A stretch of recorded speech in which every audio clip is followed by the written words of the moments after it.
Ghana peut paraître une espèce de modèle de modernité.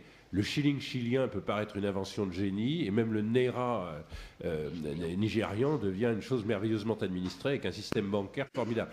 Nous sommes en retard, donc il faut qu'on fasse un saut de 50 ans, mais ça n'est pas le franc CFA, c'est faire une politique monétaire et une politique financière. Le Maroc, la Tunisie et d'autres pays d'Afrique étaient dans la zone franc CFA. D'accord. Ces pays se sont retirés de la zone franc CFA. Pour quelle raison? Tout simplement pour affirmer leur indépendance politique, c'est-à-dire acquérir l'indépendance économique qui affermit l'indépendance politique. Car une indépendance politique sans une indépendance économique est une chimère. Or, le summum de l'économie, c'est la monnaie. C'est une question difficile.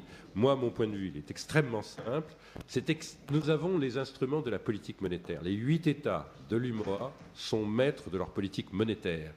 Le fait que les 2 banques centrales, parce que c'est vrai de la CEMAC ou de la 3e, la Banque des Comores, soient incroyablement orthodoxes, complètement archaïques, tout à fait en rajoutent en bons élèves du monétarisme et soit complètement figé dans une espèce de doctrine Banque de France des années 70, ce n'est pas intrinsèque au franc CFA.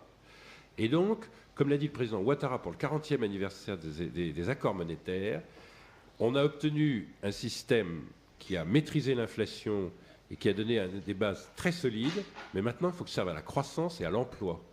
Et on ferait la moitié de ce que fait la Banque Centrale Européenne en termes d'approvisionnement du système bancaire en ressources bon marché, le LTRO, là, 1% à 3 ans, qu'on aurait tous les instruments pour avoir une politique monétaire et une politique de structuration du système bancaire qui serait décisif parce que nous avons un des systèmes bancaires, les banques primaires, pas les banques centrales, les plus archaïques du monde.